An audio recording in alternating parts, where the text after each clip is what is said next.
What's good, YouTubers and YouTubettes? This is JB Sports back again with another one. Canelo Alvarez is on the hunt for an opponent, and it's looking like him and Sergiy Derevyanchenko are close to making a fight happen, man. You know, a lot of people thought Canelo Alvarez was going to, drop the IBF strap and don't fight the mandatory that was called to fight Derevyanchenko, but it seems like he has a change of mind, man. Like he wants to make that fight happen. As you know, the fight with Sergey Kovalev fell through. You know, they were looking to make that fight for September 14th, but both sides were far apart on money. They offered him, I think, around about $6 million. He wanted what Danny Jacobs made, which was reported around $12.5 million. And so they were $6.5 million apart on the money. And Golden Boy wasn't willing to budge on that, so that fight did not happen. Then they was talking about they didn't have enough time to prepare for that fight, so they were thinking they was going to go on, keep on talking, keep negotiating, and if Sergey Kovalev was able to defeat Anthony Yard, maybe they look to make that fight in December of December of 2019. That's what they were looking at. But with them being so far apart on money, I guess Oscar De La Hoya and Canelo Alvarez went to Plan B, and Plan B is Sergiy Derevyanchenko. They're looking to make that fight in October or November, but it's a sticking point. Chris Mannix, guy that works with DAZN, the guy that works with Sports Illustrated, is reporting that DAZN says the only way that they approve of Sergiy Derevyanchenko as an opponent for Canelo's next opponent is if he fights Triple G after Derevyanchenko. He said that's the only way they approve. Now you remember after Canelo defeated Daniel Jacobs by unanimous decision, that DAZN was putting a lot of pressure on Canelo, saying that they wanted him to fight Triple G next. They wanted him to fight Triple G for Mexican Independence Day, September 14th. Triple G and Canelo started negotiating, but they didn't come to any terms, and I don't think Canelo really wanted to come to terms with Triple G, man. Obviously, he was saying that, it was a lot of bad blood leading up to that second fight. He didn't like how Triple G accused him of being a cheater, saying that the tainted meat excuse was a bunch of BS, and there was a lot of bad blood going on between those two guys. And I don't think Canelo wants Triple G to make any money off him. So he's basically, boycotting a trilogy against Triple G. So with that being said, Team Canelo went into negotiation with Sergey Kovalev to move up 2 weight classes to fight for the light heavyweight championship, Kovalev's WBO light heavyweight championship. They was in a negotiation. I think they offered Kovalev $6 million. Kovalev said that was way too low. When you look at the fact that they was going to have to pay Anthony Yard a couple of million for step-aside money, then they were going to have to pay Bob Arum, who was co-promoting along with Kathy Dubé. They're going to pay his company some money. And, they would probably walk away with, after taxes and paying your trainers and your managers and all that, he probably walked away with $2 million or something like that. So that wasn't near about enough. So they wanted what Daniel Jacobs made for fighting Canelo. And the rumor was that Daniel Jacobs made $12.5 million for that fight. So they were looking for that. And Golden Boy was not going to budge on that. So they were far apart on money, with the Golden Boy offer of $6 million and Kovalev saying that they wanted what Daniel Jacobs made at $12.5 million. They were far apart on money, but they were still going to negotiate. That's what a lot of people were saying. A lot of people that was following this situation, they were still going to negotiate. And after Sergey Kovalev fights Yard and hopefully beats Yard, that they would try to make a fight for December. But with them being so far apart on money, Oscar De La Hoya, figures that, hey, we're not going to be able to come in. These 2 months ain't going to make these 2 or 3 months of talking ain't going to make no difference, man. We're far apart on money. I don't think we're going to be able to make a deal by December. So they went to Plan B, which is Sergiy Derevyanchenko. So Oscar De La Hoya is in negotiation with Lou DiBella, who's the promoter of Sergiy Derevyanchenko, and they're looking to make a fight for October or November.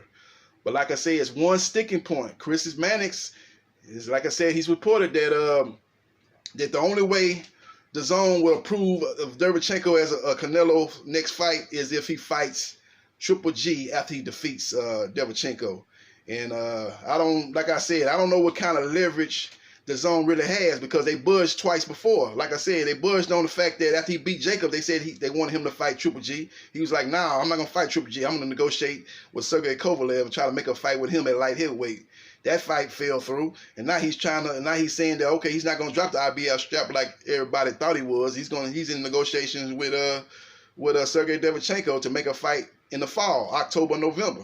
You see what I'm saying? So he didn't already called your bluff basically twice already, and now you're trying to put the proverbial gun to the head now and say, hey man, you're gonna have to fight Triple G after Derevyanchenko. That's the only way we'll approve this fight. He's gonna roll his eyes and say, yeah, whatever, man. You said that the other 2 times.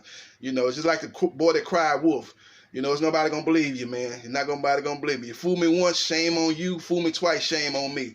You know what I'm saying? You can't keep going to that well, man. Saying that, you know, he must fight this opponent. We're only gonna prove you fighting this opponent if you fight Triple G. You said he's supposed to fight Triple G a couple of times before that. After the Jacobs fight, you should have stuck to your words and say, hey, look, man, you got to fight Triple G after Jacobs. You know, we're not gonna prove no Kovalev, we're not proving no Derevyanchenko, no Jaime Munguia. Nobody. You've got to fight Triple G. You got to fight Triple G next, or you just sit on the shelf. That's holding firm. Now, if you keep moving the you keep moving the goalpost every time. You know, like the red line. You got this red line. Hey, don't cross this red line. You cross this red line, boy, that's gonna be your ass. And the person crosses this line, and then you make it. Oh man, you done messed up. You done did the wrong thing. Boy, it's a bad situation for you. And then you move 5 yards back and then draw another line. Say, yeah, if you go past this line, man, that's gonna be your ass. And then they jump over that line again. Oh man, you must got a death wish, man. You must got a death wish, man. You don't know who you messing with, boy. You done mess around and got with the wrong person, man. You done called out the wrong person. You done stepped to the wrong dude, man. I'm finna handle you like you supposed to be handled. All right, and you take another 5 yards and you draw that line. You the man that called your bluff and stepped over that line 3 times. You know what I'm saying? You ain't gonna do nothing. You don't want no smoke. That's basically what you're saying in the zone. You don't want no smoke with Canelo Alvarez. You really don't, because he called your bluff twice. Canelo gonna do what he want to do because he know he's a draw. The zone is hanging on by string. The zone is hanging on by a string. If it weren't for Canelo, it'd already be over with for the zone. You know, he's the reason why they got the subscriptions that they have. You know what I'm saying? So the zone has made a lot of mistakes throwing money at a whole lot of different people, man, and it just ain't turned out. You know, you're throwing money at Triple G and, you know, telling Triple G he gonna get the Canelo fight, and you ain't even talk with Canelo and confirm that. Canelo got bad blood with Triple G. They got beef. And if you follow boxing, you would know that going into that second fight, the beef that they had. And, you know, after the fight, Canelo said this. I'm going to paraphrase. This is what he said at the second fight. He said, the book has been closed with Triple G, basically. He said the book's been closed. The chapter's been, he basically said the chapter's been written. The end of the chapter's been written. The book's been closed, man. He said, you know, I'm glad that I fought Triple G, and I'm glad I can move on. And I closed that part of that. I closed that chapter, and I basically closed that chapter. I finished that chapter as far as the Triple G fight. You know, I moved on. He said that basically after the rematch.